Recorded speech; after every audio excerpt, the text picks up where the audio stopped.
Hello students, मैं सत्यप्रकाश शुक्ला आप सभी का अपने यूट्यूब चैनल एजुकेशन हाईवे पे स्वागत करता हूं। हम लोग ग्रामर की क्लास में आज नया टेंस पढ़ने जा रहे हैं, पास्ट इंडेफिनिट टेंस। इस टेंस की पहचान होती है कि इस टेंस के वाक्यों में काम का भूतकाल में होना या करना पाया जाता है, कि कोई काम भूतकाल में हुआ है या हो चुका है, पाया जाता है। इन वाक्यों के अंत में क्या आएगा? ता था, ती थी, ते थे। जैसे मैं पढ़ता था, वह पढ़ती थी, वह पढ़ते थे। या आ, ई, ए। या फिर क्या आएगा? सका, सकी, सके। जैसे वह आया, वह गई, वह गए। या सका सकी का उदाहरण देखें तो जैसे मैं यह काम कर सका, वह यह काम कर सकी। इस तरह के अगर शब्द हैं अंत में तो वो पास्ट इंडेफिनिट टेंस कहलाएगा, और उस वाक्य का अनुवाद हम पास्ट इंडेफिनिट रूल्स के अकॉर्डिंग करेंगे।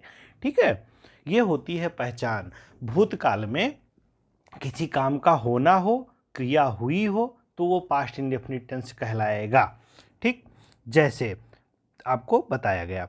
अब आते हैं अफर्मेटिव। अफर्मेटिव में रूल नंबर 1 जो है वो एक ही रूल होता है सभी सब्जेक्ट के लिए, सभी प्रकार के सब्जेक्ट के लिए, चाहे सिंगुलर सब्जेक्ट हो चाहे प्लूरल सब्जेक्ट हो।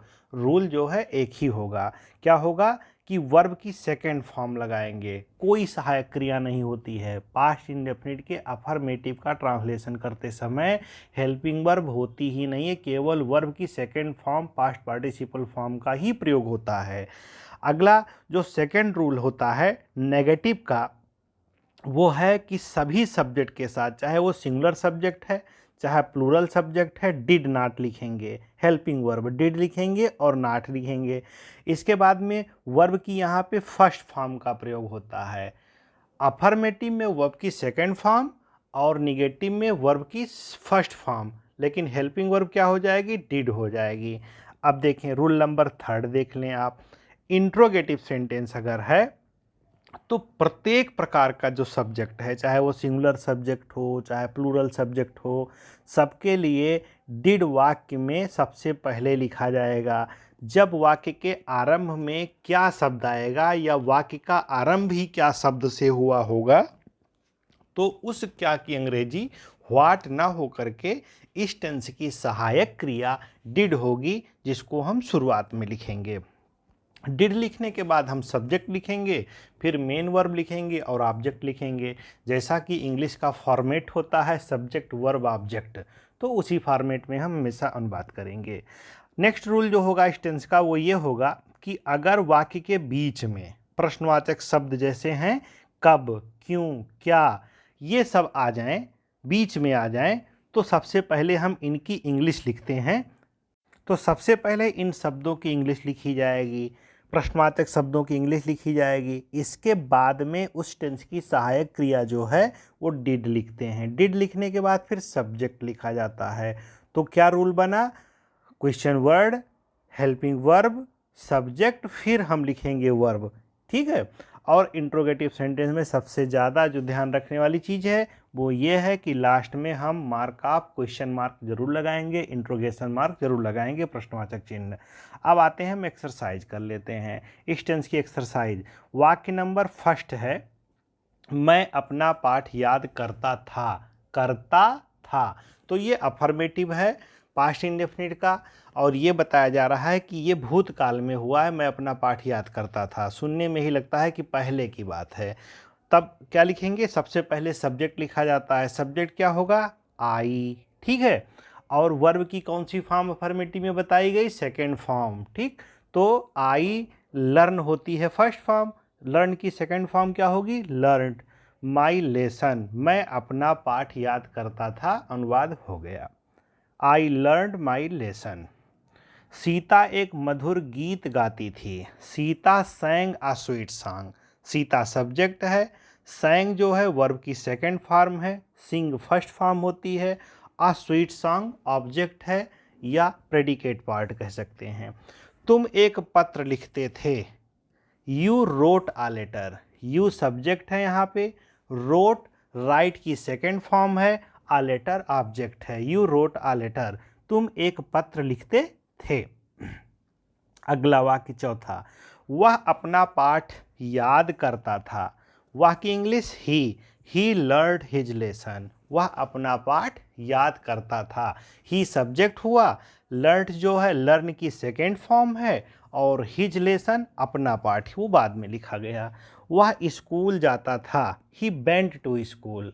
ही सब्जेक्ट, वेंट जो है गो की सेकेंड फॉर्म है। He went to school. हम हॉकी खेलते थे। We played hockey. हम क्या है, बी क्या है, सब्जेक्ट है। प्लेड, प्ले की सेकेंड फॉर्म है हॉकी, ऑब्जेक्ट हो गया। महेश का सबसे छोटा भाई झूठ नहीं बोलता था। The youngest brother of Mahesh. Mahesh का सबसे छोटा भाई, ये हुआ आपका सब्जेक्ट। और सेंटेंस का जो फॉर्म है वो नेगेटिव हो गया है। इस टेंस का जब नेगेटिव होता है तो हेल्पिंग वर्ब क्या आती है, डिड। तो डिड लिखा गया, नॉट लिखा गया। Did the youngest brother of Mahesh did not tell a lie होगा, टोल्ड अलाई यहाँ पे गलत लिखा हुआ। The youngest brother of Mahesh did not tell a lie, क्योंकि नेगेटिव में वर्ब की फर्स्ट फॉर्म आ जाती है। मीरा की बहन कभी झूठ नहीं बोलती थी। मीराज सिस्टर, एपॉस्ट्रॉफी एस आएगा, नेवर टोल्ड अ लाई। ठीक है, जब नेवर लिखेंगे हम तो वर्ब की क्या लिखेंगे, थर्ड फॉर्म लिखेंगे, सेकंड फॉर्म लिखेंगे। जब डिड लिखेंगे तब तो वर्ब की फर्स्ट फॉर्म, और जब नेवर लिखेंगे तो वर्ब की कौन सी, सेकंड फॉर्म आ जाएगी। Meera sister never told a lie, यहाँ पे एपॉस्ट्रॉफी एस होगा, नेवर टोल्ड अ लाई। वह अपमानित की मृत्यु कभी नहीं चाहता था। अपमानित मृत्यु होना चाहिए। He did not like insulted death. He did not like insulted death. Did not नहीं होना चाहिए, he never liked insulted death होगा, क्योंकि कभी नहीं की इंग्लिश नेवर लिखी जाती है। और पास्ट इंडेफिनिट के नेगेटिव में जब नेवर लिखा जाता है तो वर्ब की सेकेंड फॉर्म हो जाती है। वर्ब क्या है, लाइक्ड है, लाइक का सेकेंड फॉर्म। कंजूस अपने धन को खर्च नहीं करना चाहता था। A miser did not want. A miser क्या है, कंजूस की इंग्लिश है जो सब्जेक्ट है। Did not want to spend his wealth. Spend means होता है खर्च करना। राम सुख की चिंता नहीं करता था।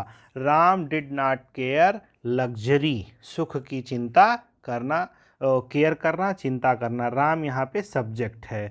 धन, संत धन इकट्ठा करने में जीवन का बहुमूल्य समय नष्ट नहीं करना चाहता था।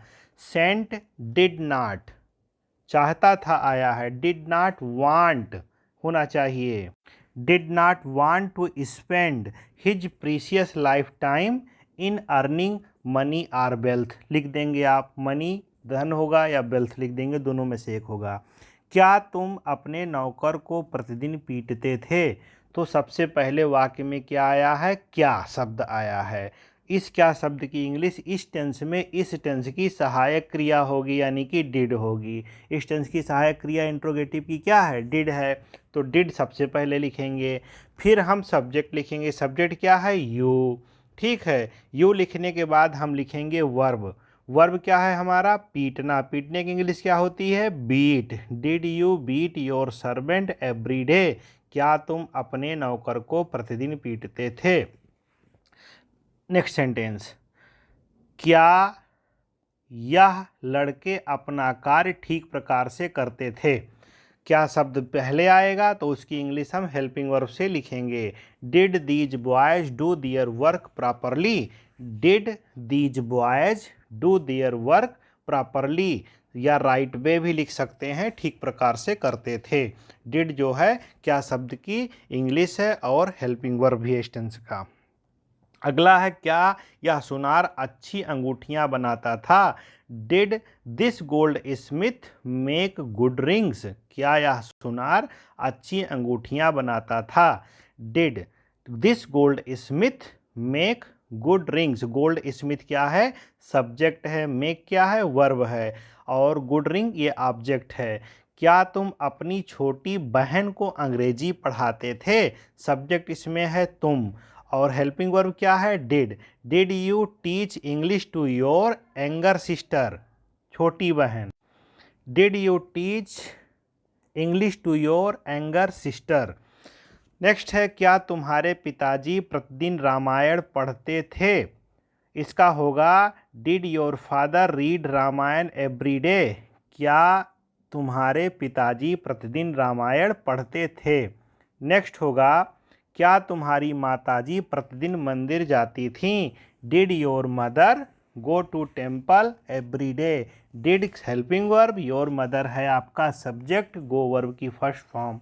नेक्स्ट है, क्या तुम्हारा पड़ोसी प्रतिदिन फुटबॉल खेलता था? Did your neighbour play football every day. Next है आपका वाक्य नंबर 20, सेंटेंस नंबर 20 है, क्या सचिन प्रतिदिन कॉलेज पैदल जाता था? Did Sachin go to school on foot every day. Did Sachin go to school on foot every day. अगर यही होता कि पैदल जाता है तो हो जाता does Sachin go to school on foot, तब डज हेल्पिंग वर्ब होती। ऐसा कौन कहता था? Who said such age. Who said such age, यहाँ पर डिड हेल्पिंग वर्ब नहीं आएगा। अब क्या होता था? व्हाट डिड हैपन नाउ होगा। What did it happen now, ये होगी सही इंग्लिश। तुम कौन सा पेन पसंद करते थे? Which pen did you like. तुम कौन सा पेन पसंद करते थे। जब कौन सा, किसका, ये सब आएगा तो इसी तरह से बनेगा। कौन से के साथ पेन, देखो ऑब्जेक्ट जो है पहले लिख लिया जाता है। Which pen did you like. तुम्हें कितने नौकरों की आवश्यकता थी? How many servants. How many servants did you want. तुम्हें कितने नौकरों की आवश्यकता थी? राम अपना काम क्यों नहीं करना चाहता था? यहाँ पे ध्यान देंगे, प्रश्नवाचक शब्द जो है वाक्य के बीच में आया। कौन सा शब्द है प्रश्नवाचक? क्यों। क्यों बीच में है, तो सबसे पहले क्यों की इंग्लिश लिखेंगे, जो लिखा गया व्हाई। व्हाई लिखने के बाद सहायक क्रिया डिड लिखा गया, फिर आया कर्ता। Why did Ram not want to do his work. Ram अपना काम क्यों नहीं करना चाहता था, बन गया अनुवाद। वह मंदिर जाया करता था। पास्ट इंडेफिनिट टेंस में जब कोई आदत प्रकट होती हो, जाया करता था, उसकी यहाँ पर क्या है? आदत है, तो इसका अनुवाद होगा he used to go to temple. जब आदत प्रकट होगी तो हेल्पिंग वर्ब आएगा यूज्ड टू। ध्यान देंगे, पास्ट इंडेफिनिट में आदत शो करने के लिए, हैबिट शो करने के लिए यूज्ड टू का प्रयोग होता है। इसीलिए यहाँ पे लिखा गया he used to go to temple. बारिश नहीं हो सकी। नहीं हो सकी, सका, सकी, सके की इंग्लिश होती है कुड नॉट। ठीक है, इट कुड नॉट रेन, बारिश नहीं हो सकी। तुम पास नहीं हो सके, यू कुड नॉट पास। पास होने की इंग्लिश पास होती है, और सका, सकी, सके के लिए कुड नॉट। अच्छा, तुम पास हो सके तो कैन हो जाता। पास न हो सके केवल प्रेजेंट हो सकता, प्रेजेंट होता जब तो कैन होता, और कैन की पास्ट फॉर्म जो होती है वो कुड होती है। तुम पास नहीं हो सके, you could not pass. Thank you students. इसी तरह से आपको अगला टेंस मिलेगा। Thank you. आपको अगर वीडियो अच्छी लगे तो लाइक करें और चैनल को सब्सक्राइब करें, नए हैं तो।